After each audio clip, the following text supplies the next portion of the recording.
आपको मोदी पसंद नहीं है अच्छा, ना? एक बात को वोट देंगे ही नहीं।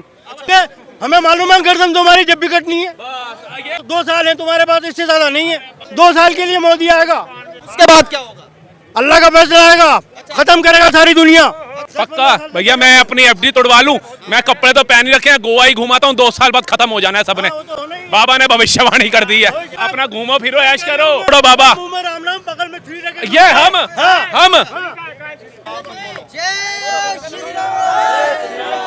आने दो यार इनको। ये लोग जो है ना, इन लोगों को ऐसा लगता है कि 10 साल में शांति क्यों है। मैं यही तो कहता हूं, मैं धर्म की बात नहीं करता हूं, मैं टोटली 140 करोड़ जनता को ये कहता हूं कि कम से कम आप किसी का मत सोचो, लेकिन जो देश हित के साथ है वो तो चलो। आप एक काम बताओ, अगर आपके पिताजी से आप फॉर एग्जांपल एक बच्चा चॉकलेट मांगता है और वो बाप अगर वो चॉकलेट लाने में एक दिन के लिए असहाय हो जाता है, फॉर एग्जांपल उसकी दिहाड़ी नहीं बनती या वो भूल जाता है, तो क्या मम्मी को बोलोगे पापा चॉकलेट लाए इसको बदल दो? सिर्फ टमाटर प्याज लौकी तेल सस्ता करने के लिए मोदी को हटा दो। तो क्या गारंटी है जो लोग भैंस का चारा खा गए वो तुम्हारे को तेल टमाटर धनिया सस्ता दे देंगे? इन नेताओं के तो घर के फर्नीचर तक मुंह से बोलते हैं हम एक्सपेंसिव हैं, हम महंगे हैं, हम बाहर की सागवान से भी महंगी लकड़ के बने हैं, तुम्हारे घर का कुर्सी तक बोलती है। लेकिन मोदी काल के बाद कम से कम तुम्हारे को इतना तो आंखों के अंधों दिखता होगा कि सड़कों का निर्माण अच्छा हो गया। जो तुम्हारे पिताजी 12-12 घंटे का सफर करते थे वो मात्र 2.5 घंटे का रह गया कश्मीर के अंदर। आज देश के विश्व गुरु कहे जाने वाले तमाम देश के एक प्रधानमंत्री ने बोला Modi is a boss. Biden जैसा गले मिलने के लिए तड़पा। उसके पढ़े लिखे सांसद जो कहते थे अनएजुकेटेड कंट्री भारत, भूखे नंगे लोगों का देश भारत, उसके पढ़े लिखे सांसद ऑटोग्राफ के लिए तड़पते देखे गए। आजकल ऐसी न्यूज देखने को मिलती है कि मुस्लिमों के साथ अत्याचार हो रहा है, लेकिन वो हिंदू और बहुत बड़ा हिंदुओं का वो नेता भी था, वो भी गया ना अंदर। तो कानून सबके लिए बराबर है। लेकिन अगर उसने ये बोला भैया शिव भक्त शिव मंदिर जा रहे हैं जाने दो, तो आपको आपत्ति क्यों है?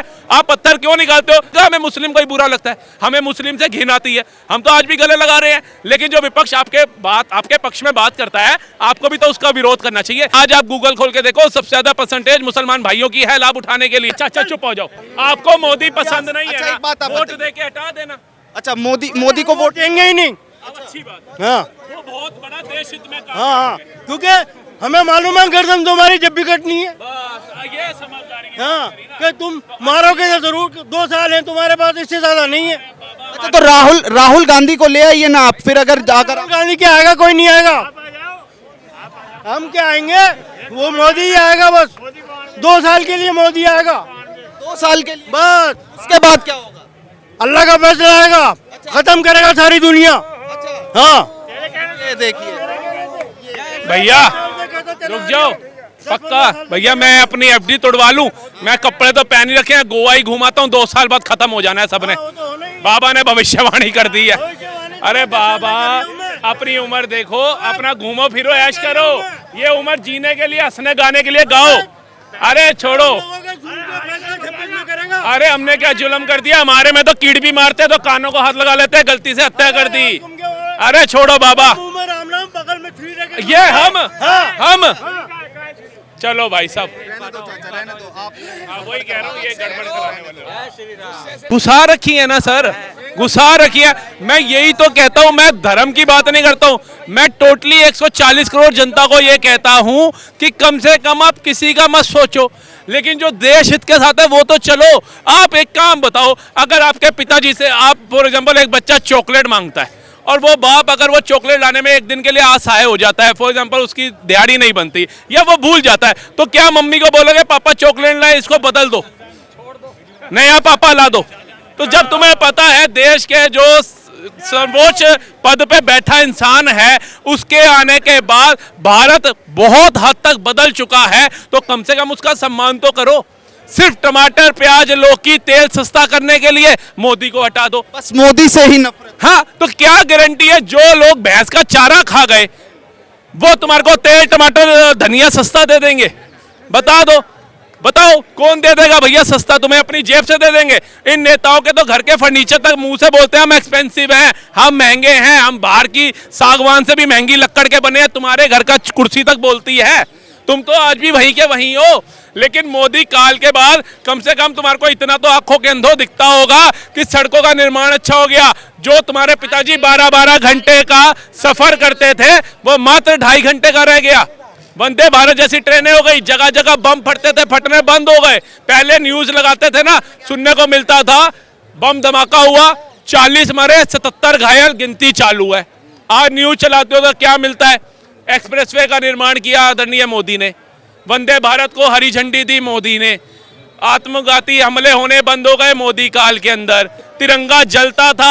आज सचिन तेंदुलकर बैटिंग करके आया कश्मीर के अंदर। आज देश के विश्व गुरु कहे जाने वाले तमाम देश के एक प्रधानमंत्री ने बोला Modi is a boss. Biden जैसा गले मिलने के लिए तड़पा। उसके पढ़े लिखे सांसद जो कहते थे अनएजुकेटेड कंट्री भारत, भूखे नंगे लोगों का देश भारत, उसके पढ़े लिखे सांसद ऑटोग्राफ के लिए तड़पते देखे गए। आजकल ऐसी न्यूज देखने को मिलती हैं। या आपको ये देखना अच्छा लगता था बम धमाकों में 40 मरे 70 घायल, गिनती चालू है। फलानी जगह पे बहन बेटियों के साथ किया बलात्कार, फलानी जगह पे हुआ हिंदू मुस्लिम का दंगा, इतने हिंदू मरे इतने मुस्लिम मरे, इस नेता का ये बयान। आज बता दो कौन सा दंगा? आज बताओ कितने मर रहे हैं बम धमाकों में? आज बता दो कितनी ट्रेनें उड़ रही हैं? आज बताओ ताज जैसे कितने होटल उड़ रहे हैं 26/11 जैसे हमलों में? आज कितनी सेना के जवान बम धमाकों में मारे जा रहे हैं? बता दो, आप बता दो। नूह मेवात में क्या हुआ? नूह मेवात के अंदर जो हुआ, आप बताओ सरकार की तरफ से कोई प्रशासन ने गोलियां और लाठियां चला दी थी? आपस में दंगा हुआ, सोल हुआ, जो कल्प्रिट थे उनको घसीटा भी गया, चाहे वो उसके अंदर हिंदू भी थे। जो लोग कहते हैं ना एक पक्ष की बात होती है, उनको बता दूं जिस हिंदू के ऊपर आरोप था वो भी जेल गया, और जिन मुस्लिमों के ऊपर था वो भी जेल गए, और जो अवैध जमीन जिसके ऊपर चढ़ करके पत्थरबाजी करी गई थी उसको उखाड़ा भी गया। तो फैसला और कार्रवाई दोनों तरफ हुई, लेकिन विपक्ष क्या दिखाएगा? एक ही तरफ की मुस्लिमों के साथ अत्याचार हो रहा है, लेकिन वो हिंदू और बहुत बड़ा हिंदुओं का वो नेता भी था, वो भी गया ना अंदर। तो कानून सबके लिए बराबर है। लेकिन अगर उसने ये बोला भैया शिव भक्त शिव मंदिर जा रहे हैं, जाने दो, तो आपको आपत्ति क्यों है? आप पत्थर क्यों निकालते हो? चलो नूह छोड़ दो, रामनवमी पे आ जाओ, हनुमान जयंती पे आ जाओ। अभी भीमराव अंबेडकर जी की जयंती पे भी पथराव हुआ, क्या कर लिया किसी ने? तो मैं यही तो कह रहा हूँ, ये मानसिक धारा आती कहाँ से है? मैं यही आपसे प्रश्न करने वाला था कि जिस तरीके से अभी चाचा ने कहा कि 2024 के बाद 2019, इन्होंने कहा दुनिया खत्म हो जाएगी, और भगवान का सब मुसलमान भाई भी जब ये वीडियो देख रहे होंगे ना, तो ऐसे चच्चा के ऊपर ऐसे सिर पीट रहे होंगे कि ये साले जाते कहाँ से है इस्लाम को बदनाम करने के लिए। ऐसे लोग आते ही क्यों हैं? अक्ल ढेले की नहीं है, उम्र हो गई, उम्र का तवाजा कर लो। आज तुम्हारे जैसे मुस्लिम भाई कहाँ पहुंच गए, कितनी तरक्की पे जा रहे हैं, और तुम आज भी वहीं के वहीं हो। क्यों? क्योंकि तुम्हारी सोच ने तुम्हें वहां रखा हुआ है। जिस दिन सोच अच्छी कर लोगे अपने आप ऊपर चले जाओगे। अब जैसा ये बयान दे गए, भगवान ना करे कल को ये किसी जगह नौकरी दे मांगने चले जाए, कोई नौकरी देगा इनको? अगर भैया हम ये इस्लाम को अगर हम बुरा कहते हैं, नहीं कहते, हिंदुत्व का किसी वीडियो दिखा दो जिसमें इस्लाम को गाली दे रहे हो, हम तो कहते हैं भैया भाई ये अगर आप उनका विकास करते हो तो हिंदुओं का करो। हम तो विपक्ष से एक बात करते हैं, मोदी जी ने योजनाएं लाए, सभी योजनाओं में सबके साथ सबके विकास की बात करी।